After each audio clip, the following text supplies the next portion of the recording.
வணக்கம் நண்பர்களே. UPSC results are out. Congratulations to all the winners of this tough examinations.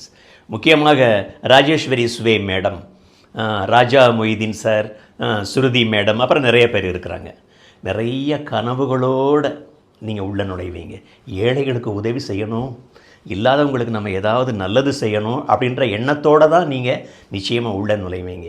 ஆனால் நிறைய speed breakers இருக்கும் நண்பர்களே.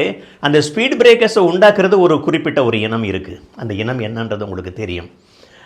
அவங்க சொல்லுவாங்க, நான் 10 லட்சம் பேருக்கு ஒரு ரெப்ரசன்டேட்டிவ், நீ ஆஃப்டர் ஆல் ஒரு எக்ஸாம் எழுதி வந்திருக்கிற, நான் சொல்கிறத நீ கேளு. ஏன்னா அவங்களாம் அந்த பணத்தின் மீது பித்து பிடித்து அலையக்கூடியவர்கள் எல்லாருமே கிடையாது. ஒரு 30% அவங்க தான் சிபிஐ ஸ்கேனர்ஸ்லேயும் இருக்கிறாங்க. எங்கள் குருநாதர் சுவாமி சித்பவானந்தர் அந்த காலத்தில் வெள்ளக்காரன் ஆட்சி பண்ணும்போது ICS அவங்க விட்டு சென்ற மிச்சம் தானே இது, the legacy left by the Britishers. 3 விஷயத்துக்கு தான் இவங்களாம் அந்த அதிகாரிகளாக ஆகிறாங்க அப்படின்னு எங்கள் சுவாமி சிலாகித்து சொல்லுவார். என்ன தெரியுமா?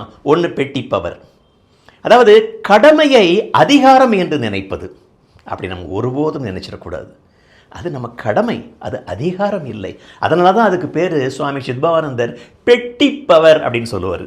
அதுக்கப்புறம் அதனால் வரக்கூடிய ஜபர்தஸ்த் மமதை, ஃபால்ஸ் ப்ரெஸ்டீஜ் அப்படி உட்காந்துருக்குது. அதுக்கு பிற்பாடு க்ரீச்சர் கம்ஃபர்ட்ஸ், நமக்கு கிடைக்கக்கூடிய பேங்களோஸ், நிறைய காரு, இன்னோவா, ஏசி காரு, அப்புறம் நிறைய பேர் கும்பிடுவாங்க, நிறைய பேர் சல்யூட் அடிப்பாங்க.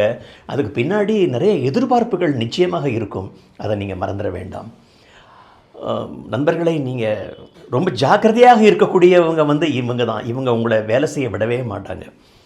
நீங்கள் ஆரம்பத்தில் இருந்து வேலையில் ஜாயின் பண்ணுறதுல இருந்து 35 வருஷமோ 40 வருஷமோ எல்லாம் இளைஞர்கள் 40 வருஷம் வேலை பார்த்துட்டு மிஸ்டர் அல்லது மிஸ் க்ளீனாக வெளியே வந்துடணுங்க. நான் இதுவரைக்கும் ஒரு கப் காஃபி கூட நான் ஓசியில் குடித்தது கிடையாது. நான் சுத்தமாக இருந்திருக்கிறேன், ஏழைகளுக்கு மட்டும்தான் நான் உதவி செஞ்சுருக்கிறேன் அப்படின்ற எண்ணத்தோடு வரணும். விவேகானந்தர் சொன்னதை மறந்துடாதீங்க. Be bold, be brave, take all the responsibilities on your shoulders. அது மட்டும் இல்லைங்க, feel my children, feel for the poor, ignorant and downtrodden. ஏழைகளுக்கு இறக்கப்படுங்கள். எவ்வளோ தூரம் இறக்கப்படணும் தெரியுமா? டில் யுவர் ஹார்ட் பிரேக்ஸ், நெஞ்சம் உடையும் வரை. டில் யுவர் ஹெட் ரீல்ஸ், தலை சுற்றும் வரை. Till you think you go mad, நீங்கள் பைத்தியமாகும் வரை. வேறு ஒன்றும் இல்லைங்க. இது சென்னையில் அவர் மெரினா பீச்சில் சொன்னது தான் விவேகானந்தர். இதை மனசில் மட்டும் வச்சுக்கோங்க.